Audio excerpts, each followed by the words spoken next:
Sveiki, mielieji. Sveikinu Jūs artėjančių Velykų progą.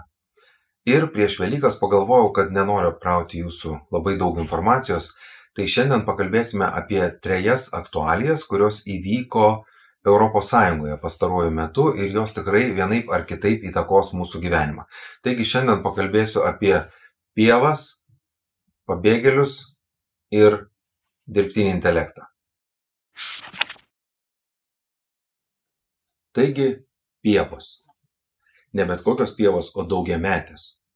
Ne bet kokios pievos, o tos, kurios išvarė iš proto daugelį Europos ūkininkų, ypač Lietuvoje, ir išginė ūkininkus protestuoti.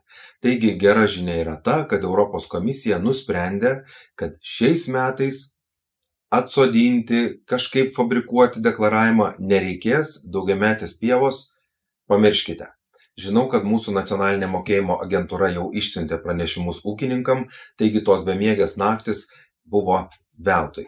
Bet noriu pasakyti, kad tai tikrai nėra Žemės ūkio ministerijos nuopelnas, jeigu nebūtų Lietuvos ūkininkų traktorių Vilniuje buvę, jeigu nebūtų visos Europos ūkininkų protestų, tai aš abejoju, ar toks sprendimas būtų priimtas. Taip kad sveikinu, gerbiamieji ūkininkai, jūs parodėte tvirtus margučius.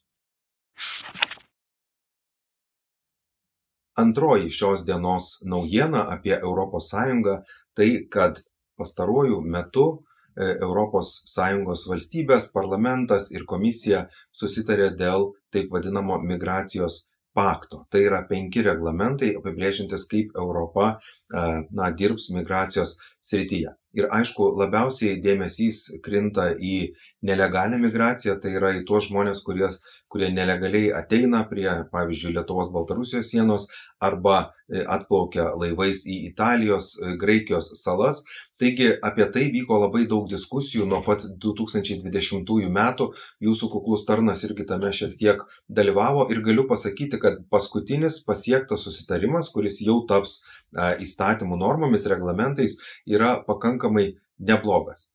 Ir atkreipsiu jūsų dėmesį į keletą esminių momentų. ES, galima sakyti, išmoko savo pamokas ir iš tikrųjų pradeda galvoti apie migraciją nuo ES sienų saugumo. Taigi tai yra įtvirtinta naujuosiuose migracijos pakto reglamentuose.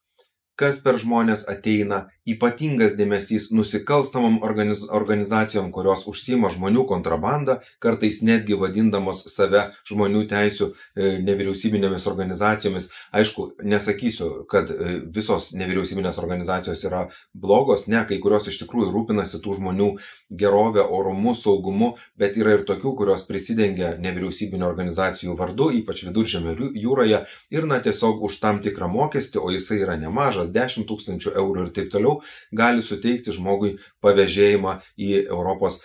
Deja, bet kai kurie iš tų vargšų žmonių ir nuskęsta jūroje. Dar vienas dalykas, kas yra labai svarbus tame naujajame migracijos pakte, tai yra atnaujintas solidarumo mechanizmas tarp valstybių ir tai reiškia, kad jeigu, tarkim, į kažkurią ES valstybę, Graikija, Italija, o galbūt net ir Lietuva, kai buvo su Lukašenkos atvarytais migrantais, užplūsta daug pabėgėlių, daug migrantų, tai kitos valstybės privalo jai padėti ir anksčiau pagal taip vadinamą Dublino reglamentą buvo privaloma paimti kažkiek žmonių iš tų valstybių ir atsivežti pas save. Ta mes darėme irgi Lietuvoje.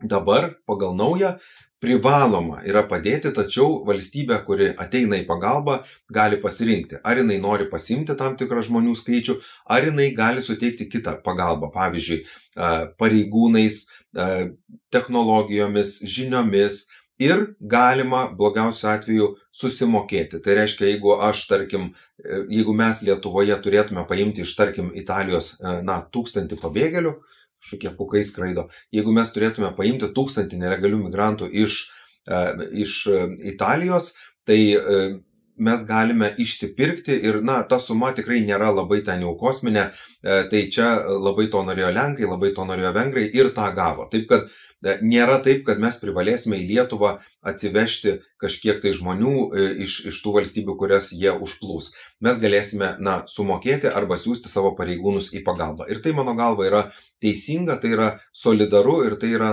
sveikintina. Dar vienas momentas, tas migracijos paktas turi 5 reglamentus ir 5, aš jį vadinu mūsų reglamentu, nes jame įtvirtinta, kaip valstybės gali elgtis kritinėse, ekstremaliose sąlygose. Ir štai čia kalbama apie instrumentalizuotą migraciją. Tokia, su kokia mes susidūrėme, kai Lukašenka mus užsiundė ant mūsų nelegalius migrantus, kurie prieš tai buvo atskraidinti brangiomis Turkijos avialinijomis. Tai yra numatytas procedūros, kad valstybė, kurią užplūsta taip netikėtai didelis skaičius migrantų, gali imtis tam tikrų, netipinių sprendimų. Ir čia vėlgi galima sakyti, kad Lietuva parodė pavyzdį, pastatydama savo fizinį barjerą greitai ir iš tikrųjų tik tokiu būdu ir apsisaugodama nuo tų nelegalių migrantų, kurie atvaryti buvo Baltarusijos režimo ir pasiųsdama žinutę tiem žmonėm, kad žiūrėkit, į Lietuvą jūs geriau nevažiuokit. Aišku, tuo pačiu ir apsaugodama visą ES, kad tie žmonės nelegaliai patekę į ES per Lietuvos sieną paskui neatsidurtų Vokietijoje, Nyderlanduose ar kažkur tai Švedijoje. Tai toks yra migracijos paktas. Dabar geri ženklai, mano galva, kaip jisai veikia, nors irgi tai sutinkama dviprasmiškai, bet aš esu už tai. Tai yra neseniai vėlgi ES pasirašytas 7,5 milijardo eurų susitarimas su Egiptu, kad jie padėtų ir tuos žmonės, kurie bėga iš Afrikos per Egiptą į Europą, sulaikytų Egipte, užtikrintų jiem orias sąlygas ir tuo būdu vėlgi saugotų Europą nuo didelio migrantų antplūdžio. Tokius susitarimus, kaip žinote, ES turi su Turkija, su Tunisu, su Libija, su Mauritanija, taip kad tai nėra nieko naujo ir vėlgi, sakau, yra įvairių vertinimų, bet mano galva, jeigu mes norime būti saugus, jeigu mes norime tiem žmonėm, kurie čia į ES atbėga, suteikti orias sąlygas, mes turime dirbti su savo aplinkinių šalių partneriais tam, kad jie irgi prisidėtų stabdydami nelegalią migraciją į ES, bet ir tuo pačiu užtikrindami orias sąlygas tiem žmonėm, kurie galbūt iš tikrųjų bėga nuo karo, nuo bado, nuo persekiojimo ir panašiai.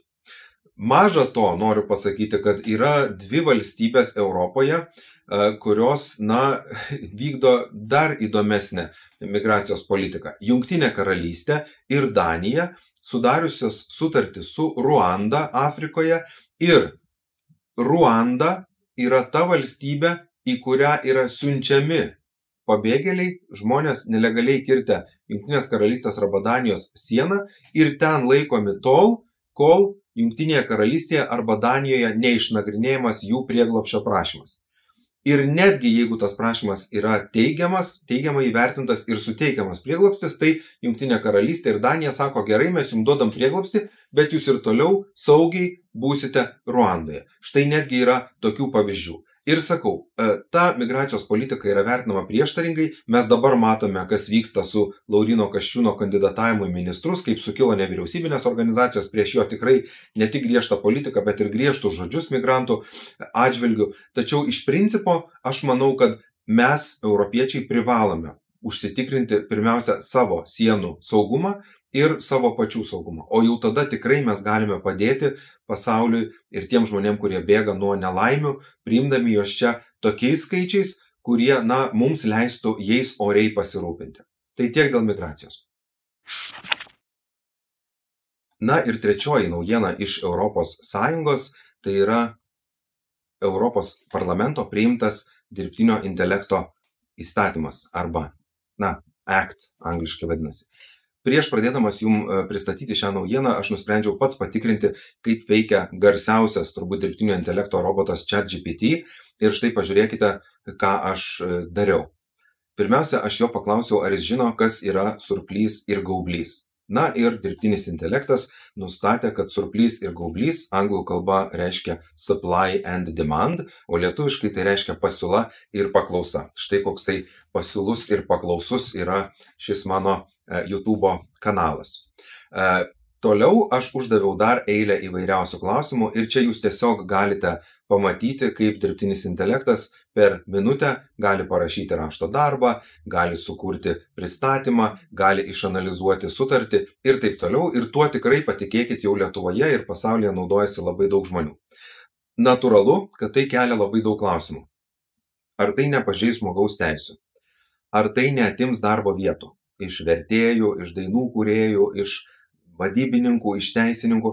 Ir taip, akivaizdu, bet tikrai dirbtinis intelektas leidžia jau pakeisti labai daug smegenų, ne tik rankų, bet ir smegenų darbo.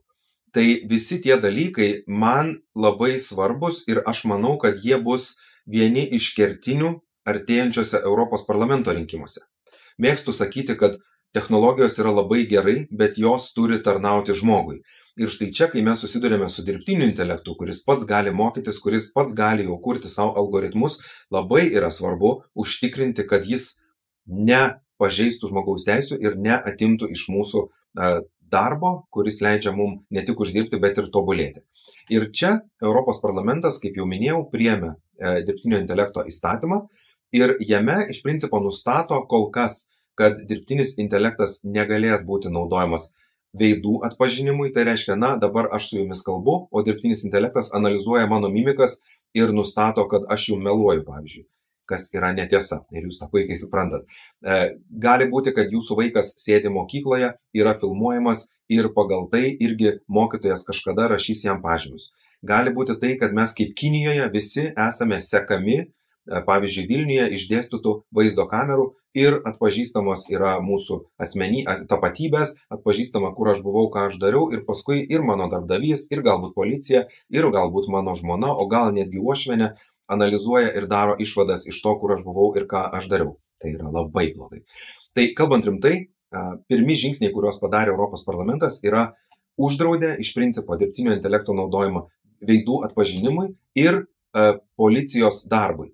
Išskyrus tam tikras išlygas, kaip pavyzdžiui, yra dingęs žmogus, arba pavyzdžiui reikia kovoti su nusikaltimu arba kažkokio terorizmo prevenciją užsiimti. Tai vat išskyrus aiškiai apibrėžtus atvejus, dirbtinio intelekto neleista naudoti veidų atpažinimui, emocijų nuskaitimui ir taip toliau. Aš neabejoju, kad toliau seks rimtesni žingsniai suvaldant dirbtinio intelekto keliamas rizikas ir sveikinu tai. Apie tai reikia galvoti, būti priekyje dirbtinio intelekto, kuris gali, padaryti taip, kad asmuo, kuris yra, nelabai išsilavinęs, gali tapti mokslo daktaru, nes parašė už jį dirbtinis intelektas disertaciją, gali būti įvairiausių tokių dalykų, taip kad mes tikrai turėsime žengti koją priekyje prieš dirbtinio intelekto kūrėjus ir, kažkokiu tai būdu padaryti, kad ta technologija tarnautų žmonėms. Tačiau kitas dalykas, kas yra labai svarbu, ir čia ES irgi turės atsibusti ir pradėti, galvoti, tai yra mūsų konkurencingumas. Kaip sako Pramonininkų konfederacijos Lietuvoje prezidentas Vidmantas Janulevičius, mes esame užstrigę 2.0 konkurencingume, kai Jungtinės Amerikos valstijos, Pietryčių Azijos šalis gyvena 5.0 konkurencingumo lygyje. Ir tai reiškia, kad mes tiesiog atsiliekame. Europos centrinis bankas vis dar laiko pakėlęs palūkanas aukštai ir tai reiškia, kad mes žmonės vis dar mokame per daug už paskolas, o verslas vis dar negali pasiskolinti konkurencingomis sąlygomis ir vėlgi čia mūsų verslas skolinasi dvigubai brangiau negu ES vidurkis.